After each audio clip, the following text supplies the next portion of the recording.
Hello friend, welcome to ये YouTube channel प्योपल teacher. तो कैसे हो आप सब? आशा है कि सब बढ़िया हो गए, स्वस्थ हो गए।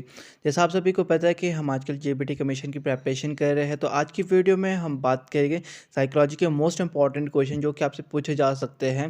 तो फिलहाल जो आज की वीडियो होने वाली है बहुत इंपॉर्टेंट होने वाली है। चाहे आप जेबीटी कमीशन की प्रिपरेशन कर रहे हो, चाहे जेबीटी टेट की प्रिपरेशन कर रहे हो, जहाँ भी आपका साइकोलॉजी सेक्शन पूछा जाता है उसके लिए आपकी बहुत हेल्पफुल वीडियो होने वाली है। तो वीडियो के एंड तक ज़रूर बने रहे। और अगर चैनल पे नए हो तो चैनल को सब्सक्राइब कर लेना, क्योंकि अब इसी चैनल पे आपको कमीशन और जेबीटी टेट की प्रिपरेशन करा दी जाएगी।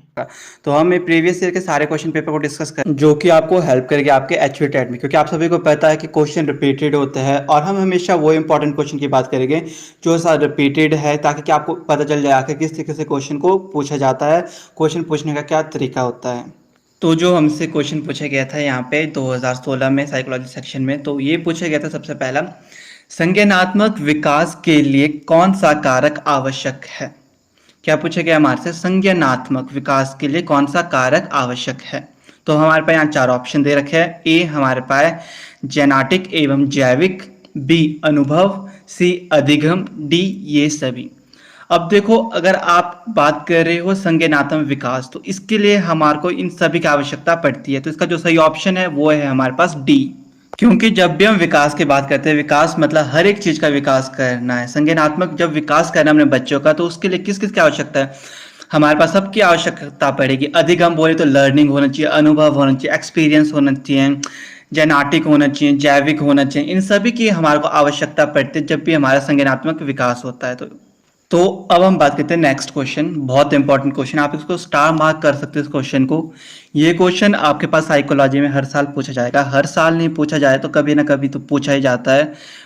एक साल छोड़ के आपके पास ये क्वेश्चन आता ही आता है। बहुत इंपॉर्टेंट क्वेश्चन है और बहुत इजी क्वेश्चन है। तो क्वेश्चन क्या है हमारे पास, एरिक्सन के मनो सामाजिक सिद्धांत में डैश सोपान है। सोपान बोलते तो स्टेप्स कितने हैं, एरिक्सन के मनो सामाजिक सिद्धांत में कितने सोपान है।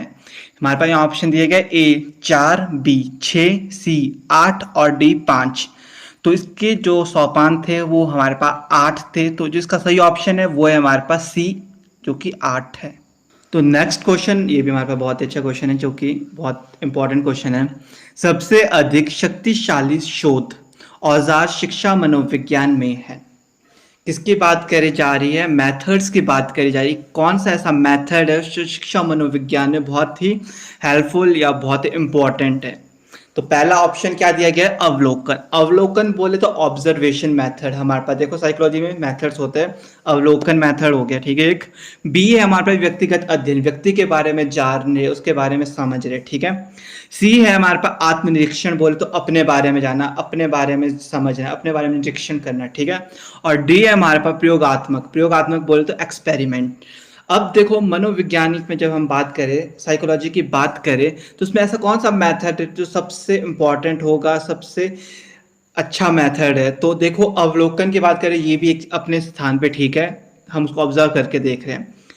अब व्यक्तिगत अध्ययन करें, किसी व्यक्ति के बारे में जान रहे हैं, वो भी ठीक है। आत्मनिरीक्षण है, चलो अपने बारे में जान रहे हो, वो भी ठीक है। पर जो प्रयोगात्मक एक मेथड है, वो हमारे एक साइंटिफिक मेथड है, जिसपे कि हम व्यक्ति के बारे में खोज कर रहे हैं, उसके ऊपर प्रयोग कर रहे हैं। तो जो इसका सही ऑप्शन है वो है हमारे पास डी, प्रयोगात्मक।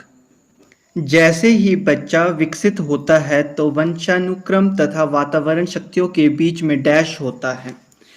वंशानुक्रम होता है हमारा हेरिडिटी, तथा वातावरण क्या था, एनवायरनमेंट, ठीक है। इन दोनों के बीच में क्या होता है, ए हमारे पास ऑप्शन दिया गया है यहाँ पे पारस्परिक क्रिया, बी परिपक्वता, सी तत्परता, डी इनमें से कोई नहीं। तो जो इसका सही ऑप्शन है वो है हमारे पास ए, पारस्परिक क्रियाएं। नेक्स्ट जो इसका अगला क्वेश्चन है हमारे पास, वो है हमारे पास परिवर्तनीयता उदाहरण है। परिवर्तनीयता किसका उदाहरण है, ए है हमारे पास संवेदी गत्यात्मक अवस्था, बी है हमारे पास पूर्व क्रियात्मक अवस्था, सी है हमारे पास स्थूल क्रियात्मक अवस्था, और डी है हमारे पास औपचारिक क्रियात्मक अवस्था। जो हमारा परिवर्तनीयता उदाहरण है वो है हमारा स्थूल क्रियात्मक अवस्था। तो इसका जो हमारा सही ऑप्शन होगा वो होगा ऑप्शन नंबर सी, जो कि हमारा स्थूल क्रियात्मक अवस्था।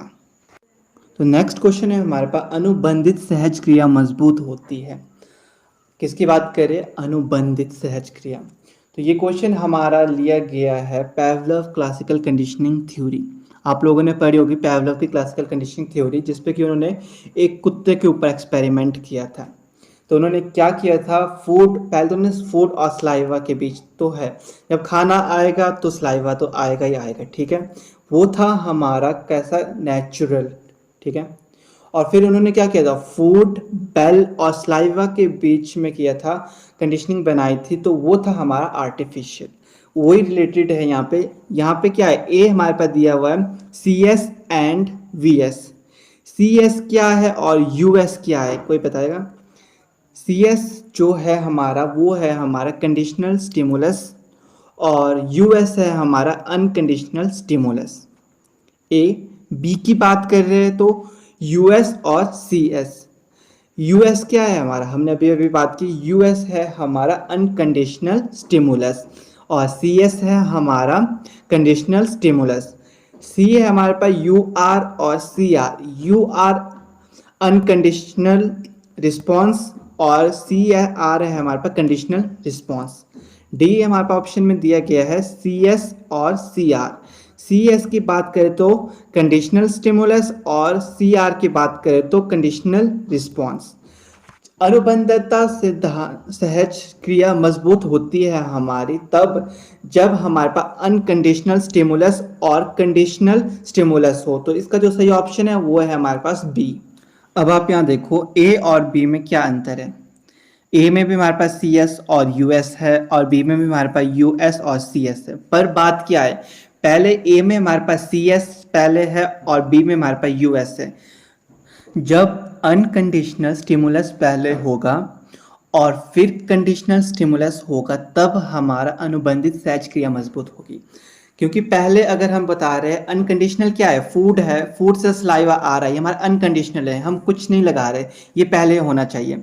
फिर हमने बाद में क्या किया था कि उन्होंने अनकंडीशनल को काय में कर लिया था कंडीशनल में, क्या है, फिर उन्होंने बेल ऐड कर ली थी, फूड के साथ उन्होंने बेल ऐड कर ली थी, फिर जाके सलाइवा आ रहा था। तो अगर पहले हमारा अनकंडीशनल स्टिमुलस होगा तब ही हमारा जो अनुबंधित सहज क्रिया है वो मजबूत होगी, इसीलिए इसका जो ऑप्शन बी है वो सही है। तो इसके बाद हमारे पास नेक्स्ट क्वेश्चन है, पुनरावृत्ति खेल के सिद्धांत के प्रतिपादक थे। अब पुनरावृत्ति क्या आती है, रीइंफोर्समेंट। जब खेल होगा, जब हम खेलते हैं तो रीइंफोर्समेंट हमारे को मिलती है, पुनरावृत्ति हमें मिलती है। वो चाहे हमें कोई शाबाशी दे या फिर कोई मेडल प्राइज दे, वो एक तरह का पुनरावृत्ति है। तो इस सिद्धांत के प्रतिपादक थे, तो इसका जो सही ऑप्शन है वो है हमारे पास सी, जी स्टेनले। तो जो ये क्वेश्चन था हमारा पुनरावृत्ति वाले भी बहुत इंपॉर्टेंट था। नेक्स्ट ये वाला क्वेश्चन भी हमारा बहुत इंपॉर्टेंट है क्योंकि प्रतिपादक से आपके पास क्वेश्चन आता ही आता है। तो यहाँ पे हमारे पास पूछा गया ह्यूरिस्टिक पद्धति के प्रतिपादक थे। ह्यूरिस्टिक के कौन प्रतिपादक थे, जो इसका सही ऑप्शन है वो है हमारे पास रे आर्मस्ट्रॉन्ग। तो ह्यूरिस्टिक के ये प्रतिपादक थे। प्रतिपादक से रिलेटेड आपके पास क्वेश्चन आता है, बहुत इंपॉर्टेंट है, ये दोनों क्वेश्चन बहुत इंपॉर्टेंट है, जिससे पहले वाला भी, पुनरावृत्ति वाला भी और ह्यूरिस्टिक वाला भी, इसको आप नोट करके रख लेना। क्योंकि हम जितने भी क्वेश्चन कर रहे हैं ये सारे के सारे बहुत ही इंपॉर्टेंट क्वेश्चन है, आपके हर एक एग्जाम में आते हैं, वो चाहे टैट हो, सी टैट हो, जो मर्जी टैट हो, वहाँ पे आपके पास आते ही आते हैं। तो आप इन क्वेश्चन को एक कॉपी में नोट करके ज़रूर लिख लेना। तो इसके बाद क्वेश्चन है हमारा शारीरिक विकास का क्षेत्र, ठीक है। जहाँ पे क्षेत्र बोले तो एरिया या स्कोप बोल सकते हो आप। शारीरिक विकास का क्षेत्र कौन सा है, ठीक है। पहला है हमारे पास स्नायुमंडल, बी है हमारे पास मांसपेशियों की वृद्धि और सी है हमारे पास इंडोगेन ग्लैंड्स और डी है उपरोक्त सभी। तो जब भी हमारा शारीरिक विकास का क्षेत्र की बात करें तो ये तीनों के तीनों क्षेत्र आते हैं। तो इसका मतलब जो इसका सही ऑप्शन है वो है हमारे पास डी, उपरोक्त सभी, क्योंकि ये तीनों के तीनों हमारा शारीरिक विकास के क्षेत्र के अंदर आते हैं। नेक्स्ट क्वेश्चन हमारे पास है, संवेदना ज्ञान की पहली सीढ़ी है। ये एक ऐसा मात्र क्वेश्चन है जो कि बहुत ही इम्पोर्टेंट, इस क्वेश्चन को आप नोट डाउन जरूर करना। संवेदना बोले तो इमोशंस। संवेदना ज्ञान की जो पहली सीढ़ी है, यह ए है हमारे पास मानसिक विकास है, बी शारीरिक विकास, सी ध्यान का विकास और डी है भाषा का विकास। भाषा का विकास बोले तो लैंग्वेज की डेवलपमेंट, ठीक है। ध्यान बोले तो किसी के प्रति ध्यान। शारीरिक बोले तो हमारा फिजिकली। मानसिक बोले तो मेंटली। जब हम संवेद की बात करते हैं तो हमारा मानसिक विकास है। तो जो इसका सही ऑप्शन है वो है हमारे पास ऑप्शन नंबर ए, मानसिक विकास। यह मानसिक विकास है। तो नेक्स्ट क्वेश्चन, इस तरह के क्वेश्चन भी आपके पास कई बार पूछे जाते हैं। ये क्वेश्चन आपके पास रिपीटेड है, इससे पहले भी पूछा गया, इसके बाद एक और पेपर में भी क्वेश्चन पूछे गए, तो आप इसको भी नोट डाउन कर लेना। हम करके सीखते हैं किसने कहा, ऐसा क्वेश्चन आपका एक आधा पूछ देते हैं।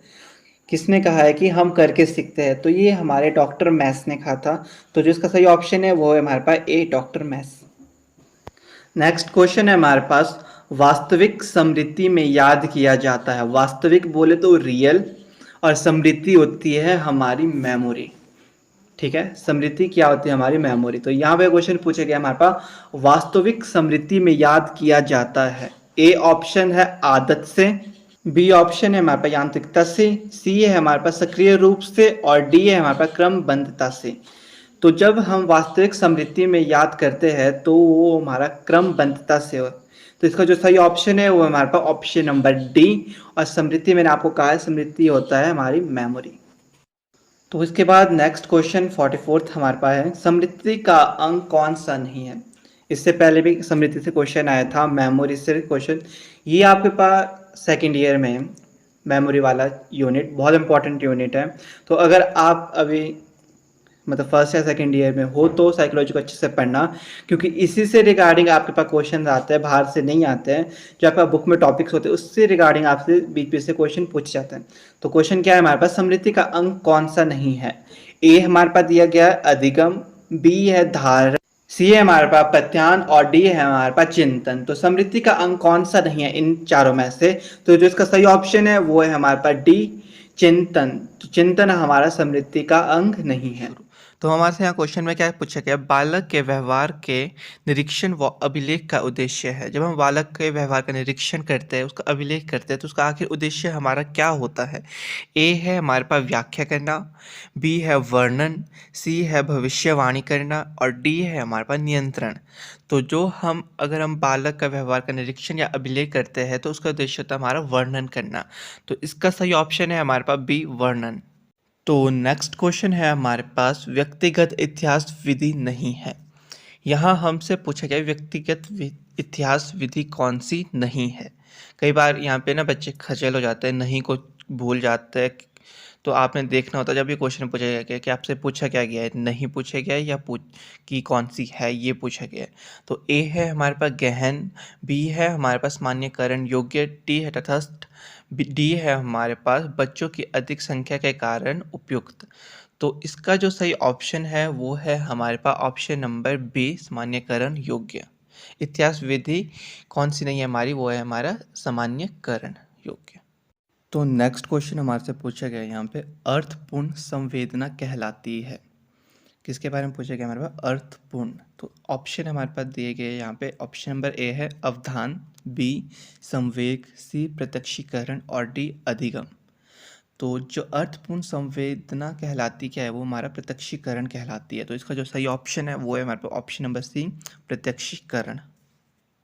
तो नेक्स्ट क्वेश्चन है हमारे पास, व्यवहार को आरंभ, अर्जित व दिशा निर्देशित करने वाली स्थितियाँ है।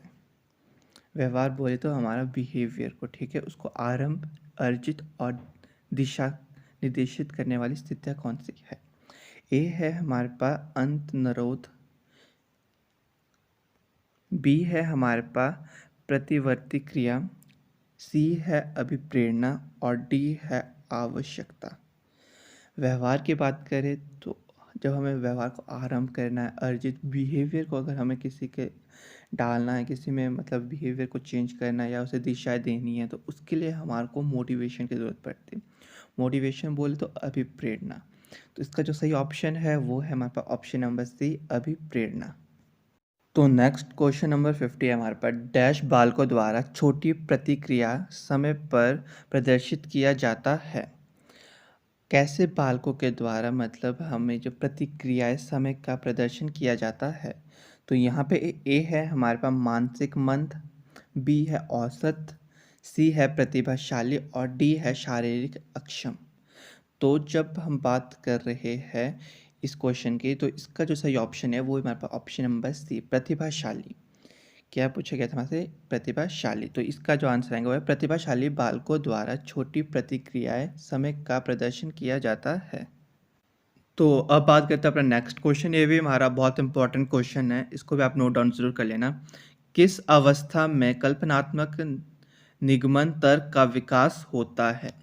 यहाँ हमसे क्या पूछा गया? अवस्था के बारे में पूछा गया है, जहाँ पे कि हमारी कल्पनात्मक निगमन तर्क का विकास होता है। तो यहाँ पे हमारे पास 4 ऑप्शन दिए गए। ऑप्शन नंबर ए है हमारे पास संवेद पेशियाँ, बी है हमारे पास पूर्व संक्रियात्मक, सी है हमारे पास मूर्त संक्रियात्मक और डी है औपचारिक संक्रियात्मक। तो जब हम बात करें कल्पना के बारे में, ठीक है, कल्पना के बारे में बात कर रहे हैं, हमारी इमेजिनेशन के बारे में बात कर रहे हैं, तो इसका जो सही ऑप्शन है वो है हमारे पास ऑप्शन नंबर डी औपचारिक संक्रियात्मक।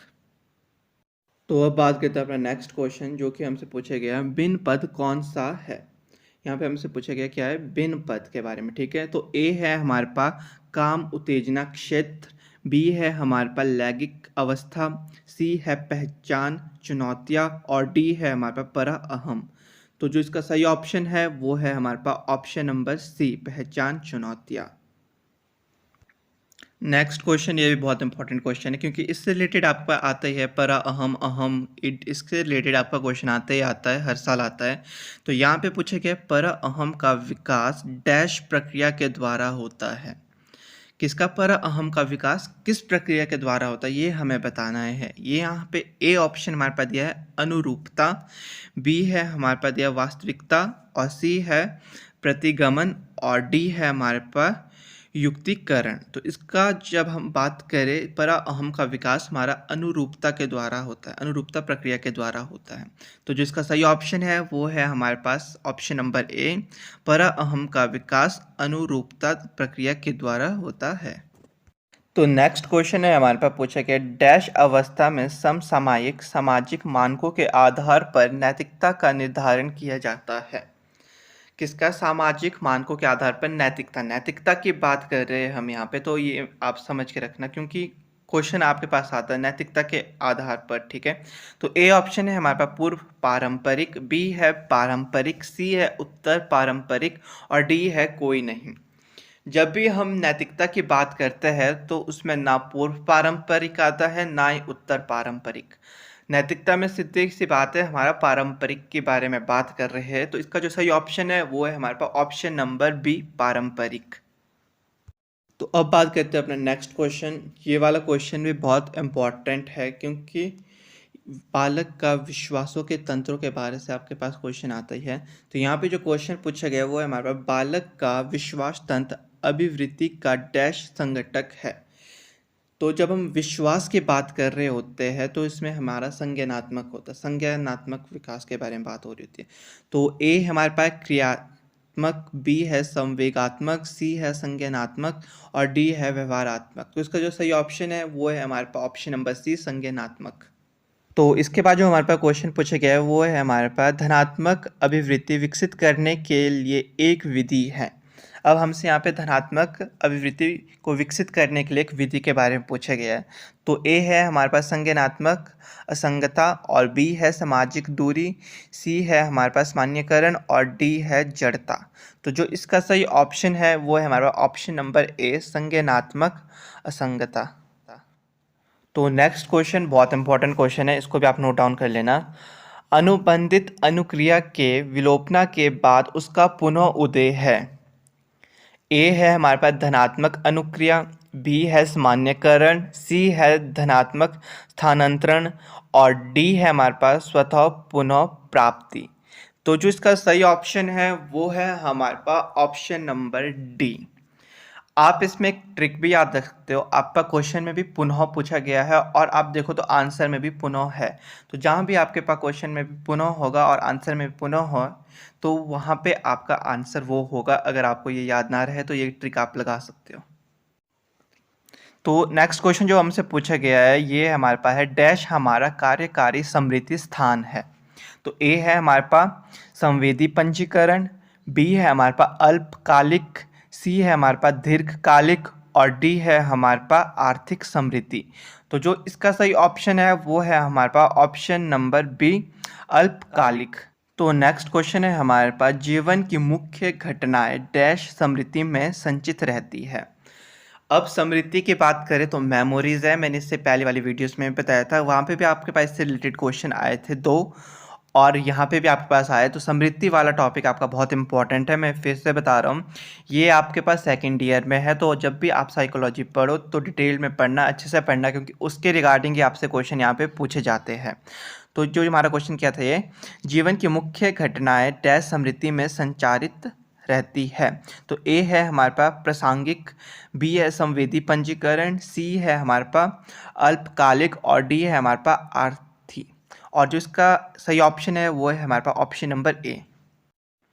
तो यहाँ पे हमारे पास लास्ट क्वेश्चन, यानी कि इस वीडियो का लास्ट क्वेश्चन और साइकोलॉजी सेक्शन जो कि हमारे पास 2016 में पूछा गया था, उसका जो लास्ट क्वेश्चन है वो है हमारे पास विस्मरण का एक कारण नहीं है। तो हमारे पास यहाँ पे विस्मरण का कारण नहीं पूछा गया है। तो ए है हमारे पास क्षय, और बी है हमारे पास यहाँ पे वंचितता, और सी है व्यक्तिकरण, और डी है हमारे पास अप्रयोग। तो इसका सही ऑप्शन है हमारे पास बी। तो आशा है कि आज की वीडियो आप सबके लिए बहुत हेल्पफुल रही होगी। तो आज की वीडियो में बस इतना ही। तो वीडियो अच्छी लगी होगी तो वीडियो को लाइक शेयर कर देना, साथ ही साथ चैनल को भी सब्सक्राइब कर लेना, क्योंकि अब इसी चैनल पे आपको जेईई टेट और जेईई कमीशन की प्रिपरेशन करा दी जाएगी। Thank you.